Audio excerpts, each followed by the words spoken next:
Hello everyone! Welcome back to the Emily Taylor Center and Premier Martial Arts Self-Defense video series. My name is Emily Hull. I'm the head instructor for the series.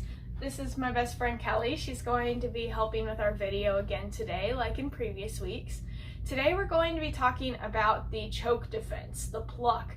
I mentioned this a couple weeks ago in our principles video, talking about how this defense really helps us see the principles of Krav Maga. So today we're actually going to learn that defense, see some of the different applications, and put those principles to work. So the pluck is one of the most diverse, or it's one of the most utilized defenses in Krav Maga. It has the most diverse applications for different situations. So whether we're being choked from the front, from the side, the back, we all use this pluck. So let's first of all go through how that motion actually works. So if you're watching the video, I'll scoot up here. You can't see my face, but that's fine. So you want to cup your hands just like this. We want to make sure our thumbs are to the side of our hands and we're cupping, just like we were splashing water on our face. We have our hands in these scoop motions.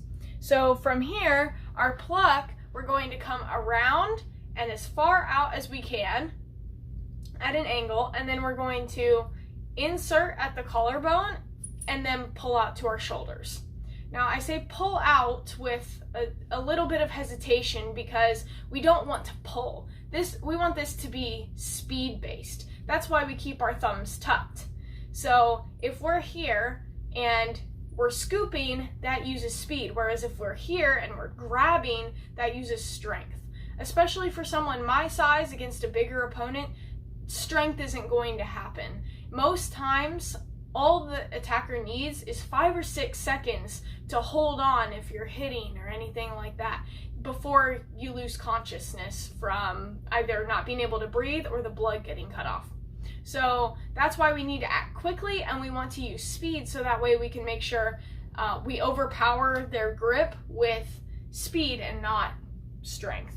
So we're here and we pluck. We're here and we pluck. We want to pluck at the thumbs. So if Kelly was choking me here, so she's here, I want to make sure I'm coming in as tight to my neck as I can, and I pluck off to the side like this. Once I'm here, I want to pin her hands to my shoulders, because if I let go, what can she do again? She can just attack me again, right? So that's not going to be a good situation. So that's our pluck motion. So when she chokes from the front, I pluck. I want to use that explosive speed. I don't want to be standing here trying to grab, because by then it might already be too late and I might already be losing consciousness. So from here, I want to use speed. Now we're going to add in one of our principles. There are 2 defenses that you can use with your pluck for a front choke. The first is with a groin kick and the other is with a palm strike. Both of these use the principle in Krav that we should attack and defend simultaneously. So as we talked about in our wrist grab, we go through the 3 steps. We first remove the immediate threat, then we go on the offensive, and then we create space. This technique shows this really well. So like I said, the threat when I'm being choked is losing consciousness, because then I have no power to fight. So my first step is I'm going to pluck. My second, or close to simultaneous, action is I'm going to throw that groin kick. So like we practiced in our combatives session, I'm here and I'm going to pluck and kick. That way I'm using that principle of going on the offensive while removing the immediate threat. That takes the ball immediately from her court to my court. So that instant switch is what throws them off guard and allows us to be successful. The other way is with a palm strike. It still has that simultaneous defense and attack. So when Kelly chokes me, this time I'm only going to use one hand to pluck. The pluck it works as long as you have just enough room to breathe. So you don't need to pull it all the way to your shoulders if that's not feasible. We don't want to be sitting here plucking for an extended period of time, because that's taking time away that we should be using to go on the offensive and remove ourselves from the situation. So as long as I have that little bit of room, even with one hand, if it's not a lot, then I can pull away just enough so I can breathe. And then my other hand here is going to do a palm strike. Now I'm going past Kelly's head. You can see my hand back here. That's because if I train myself to stop here, that's not going to be a good day. Because when I actually get attacked in the real world, hopefully it never happens, but in case it does, I don't want to train myself to stop here. So I'm going to go past like this. So when Kelly chokes me on that one, I'm going to pluck with one hand and do my palm strike with my other hand. So both of these techniques with the groin strike and the palm strike use that simultaneous defense and attack, which is super important. But I will say that most times, although we originally teach the groin kick technique to our students, most of the time we end up actually using the pluck and the palm strike. And the reason for that is the brain is your computer, right? So if we want to discombobulate someone, a groin kick, if they're under drugs or adrenaline or they're just tough, that pain compliance might not work. So that's why when we strike with that palm strike to the head, we're resetting their computer. We're disrupting what's called the OODA loop process, OODA. The O stands for observe, then orient, decide, and act. If you'd like more information on that, I'm not going to get too far into it today, but please reach out, let me know if you have any questions on that.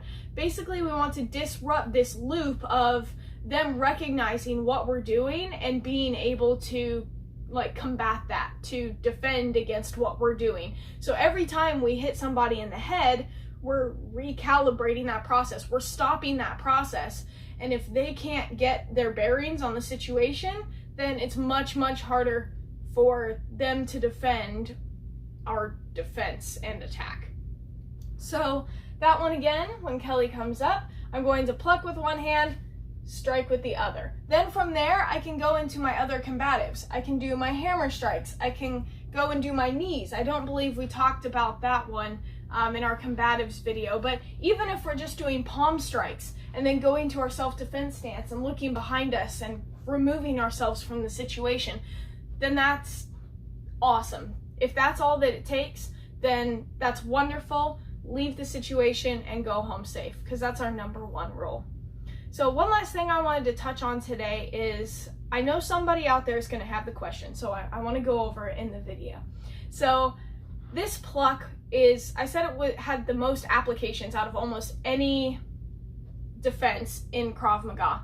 So I wanted to go over a couple of those other scenarios. So let's say instead of from a front choke, Kelly comes in from the side, or yeah, let's do the side first. So comes in from the side and chokes me here. I'm going to make that cupping shape with my hands, and I'm going to come over like this, pluck at the thumbs where I have enough room to breathe. From there, I can do my palm strike, I can turn and do a palm strike, and I can move on with my defense from there. If she comes in from the back, I bring my hands up and I pluck down to my shoulders. From there, I can step off to the side, palm strike, turn, palm strike, and again, I move on with that defense. This pluck works on the ground. We're not going to show that one.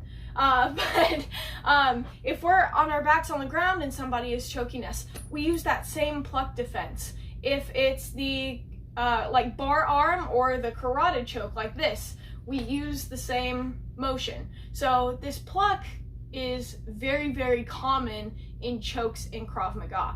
And that's important because I mentioned it last week, but because of Hick's Law.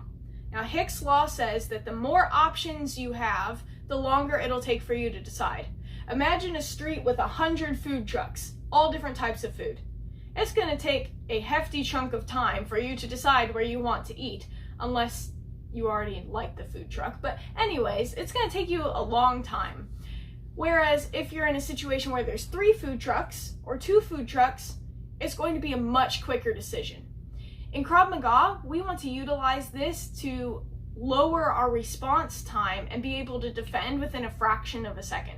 So whereas we don't have 100 food trucks, we don't want to have 100 different defenses that we can choose from, because that will make our brain lag while we're deciding what's best for the situation.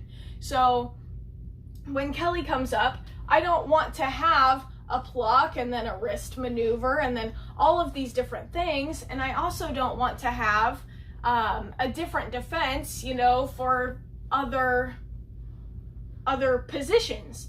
I want one defense that works against all of them, and that drastically lowers my response time in this defense. That's another principle of Krav. We work off of the instinct to make it faster. So your first instinct when somebody grabs at you is, you know, to grab their arms. So we're working off of that to make it faster and cleaner and more precise, so that way we have that snap defense, and it's faster than a trained response because it's built into our reflexes. And so that's something really important to keep in mind as well. So I'll go ahead and show the technique one more time for a front choke. So we're here, I cup my hands like this, I come out as far as I can. If I get an eye scratch in here, then that's fine as well. Just be careful with partners if you're doing it together. I come out, I insert at my collarbone, and then I use my speed to pull off to the side. And then from here, I am going to throw that groin kick. If you don't do it simultaneously at first, then that's perfectly fine. Get used to the motion first, but after a while, once you're here, you should be able to do it simultaneously. And once you get faster, remember, technique makes you faster, and then faster is where you get that power from. So don't focus on power right at the start of your training. Start with technique first. Practice that. Look in a mirror at yourself. Practice that speed until you're comfortable with it, and then try it with a partner and see how it feels when somebody else is there. Like the wrist grab, it's kind of awkward to practice it when there's nobody else there, but it's still a good idea to practice that on your own before you move on to partners. So the other technique, the other option, we're here, I pluck with one hand just like normal, pull it off to the side, and then I do that palm strike. Again, be very careful with partners' faces. We don't want to hit anybody on this one. So that's why she works with me. She knows I won't actually hit her most of the time. So that's all the curriculum I have for today. I hope I tied in some of those principles from last week in a way that's beneficial for your training. I hope getting into these hands-on techniques is interesting for all of you. And if you, as always, if you have any questions or suggestions, please reach out. I know that we're in a time of turmoil, and self-defense is more important than ever right now, especially if you're actively engaged in the things that are going on right now. We stand in solidarity with all of our Black and brown brothers and sisters who are struggling right now. So if you need any special help or anything like that, or even if you just want to talk about what's going on, I'm here for you. My email is em.hull@ku.edu. That will be posted along with the link. So if you have any questions or things that you aren't too sure about, please reach out and let me know. I will see you all next week. Thank you.